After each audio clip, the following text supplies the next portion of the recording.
గణపతి బప్ప మోరియా 9 రోజుల పాటు భక్తి శ్రద్ధలతో పూజలందుకున్న గణనాథులు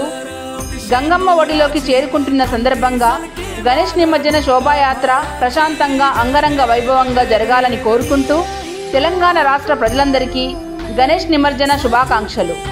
తెలియజేస్తున్న వారు చందీ తిరుపతి రెడ్డి, కాంగ్రెస్ పార్టీ సీనియర్ నాయకులు।